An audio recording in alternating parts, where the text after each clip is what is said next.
Okay, next on the list is Afrika Korps. These are the German forces in mid-war. These are for the, I think this is the best one for the new player.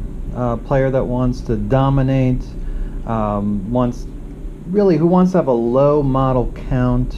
They're very expensive point-wise, so you're not going to have as many troops most likely as or tanks as other armies. So if you don't want to paint that much, you don't want to worry about too many things on there, then Afrika Korps is for you. Now you can still play a high model count depending on the units that you take, but you could play a very, very low model count and just kind of ease your way into the game. And so for new players, I definitely recommend Afrika Korps. It's an easy army to use, it's an easy army to build and set up. The cheapest army to build, I mean, you can build a tournament legal German army in under $100 easy. So the Afrika Korps is probably the best. If you're brand new to the game, you get rid of you have a friend that's into it and he's got German and he wants to get you into, say, well, I'll play German, I'll use your style, you could build another army or something, and I'll see if I like it or not, and then decide which way you want to go. But if you're not sure what to do and you're just starting out, this is the one to go with. Now the Germans, they have just three formations here, and then here's their support. So looking at their main units, let's start with the Panzer Threes.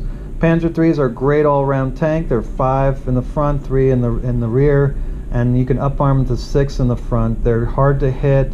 They're great on assaulting and doing whatever they need to. Cross-check is very good. They remount and last stand. These guys just don't run. They're just all-around really good troops. Their anti-tank is good. You can up-gun it to make it even better, or even make it a short 7.5 centimeter gun, and they're just great all-around tanks. I love the Panzer Threes. I use them all the time. Panzer Fours are a little bit different. You can use them as artillery if you want to, or direct fire, or you can get the long Panzer IV. The ones that you're used to seeing on documentaries, the Panzer IVs are the mainstay of the German tank or the German army for much of the war. Again, they're not quite, you can't up-armor them, but you can up-gun them, which are awesome. Probably one of the best guns that you can get on a tank. And again, all the elite things that you saw in the Panzer III. Panzer II have spearhead. They're great. They're part of the regular formation. You can see here, they count towards the core of your army, so that this makes one of the best scouts that you can get. And they're very useful too. You can still use them in regular combat. You gotta be a little bit more careful because their armor's not that good and their gun isn't terrific. But getting in on infantry when they're beat up a little bit, they're a great finisher. Of course, standout, can't mention Germans without the Tyger. Tyger is just an unstoppable force that you can't. Only a 17-pounder can beat it. It's basically invincible in the in the game. It's never going to run away or not get back in. I mean, it's just amazing. That's even if you get through the amazing armor. It's going to, anything it hits, it destroys. It's just an unbelievable. But it's 29 points. It's going to eat up a lot of your points, and it's a support. So you don't even have to beat the Germans. You just got to beat these guys up here. Once these guys run, the Tyger runs. So you never even have to deal with it. It's just really annoying to have that going around, and it's nothing you can do about it. But you don't have to. That's the balance of it. So that's good. Another standout unit is the Martyr. This is a great cheap. It's only 4 points to get one Martyr, and they've got an amazing gun. They're going to kill everything in mid-war. Their armor is weak though, but with Stormtrooper move, where you can pop out, shoot, and then duck around before they get to shoot back at you, makes this an unbelievably good unit. The Leper is a self-propelled artillery. Again, it's just with German troops and their ability to range in and everything, makes this a very powerful. Plus, what makes it better than than most self-propelled is that you can have 4 of them, which is important because if you lose one of them, you still have the 3, so that you don't have to re-roll your hits.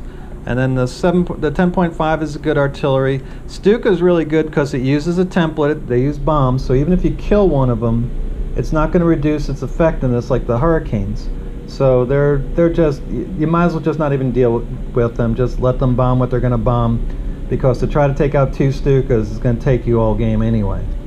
And then finally the 88, one of the most, it is the most powerful gun in the game. It's got turntables, so it can spin around. It's the 25-pounder on absolute steroids, except it doesn't shoot artillery. But it is a beast for anti-tank, and it's pretty good, even though it's self-defense, for anti-air. It can take out that Hurricane every now and then, so a very useful option by the Germans. Looking at the command cards for the Germans, something they do get is they get captured 6-pounders and 25-pounders, which is interesting. So they get a little bit more options on the units if you want to. The only formation they can add is an armored car, which is more scout tanks, which adds to up here. They get 2 leaders. I really like Joseph Rietmer. He gives his guys better shoot and scoot, and he's a better shooter. So this he gets to reroll the failed hit. So he's really good. Rommel, it gives you extra all your formations. So if you have a lot of formation, big army, Erwin Rommel's actually really, really good, but otherwise I don't recommend them. And then basically they focus on the Tyger tank for the, just if you want to make that Tyger tank even more ridiculous, you just go ahead and put these on. These are the things that you used to roll for in version 3 and before. Now you just have to pay for the points here, and you can choose what you want for the special ability. Otherwise, the Germans are pretty straightforward, and you know, their cards, there's no great combinations. You're just buffing some units here and there depending on what you want to do, and that's about it. But definitely the beginners, the beginner army is the Germans. Of course, veterans are going to love it too, but if I were getting started, I would start with them. And I'll show you in a video why. You know, you can, I bet you I can put one for like $50 and get a 71-point army out of this. So it's the cheapest to get into.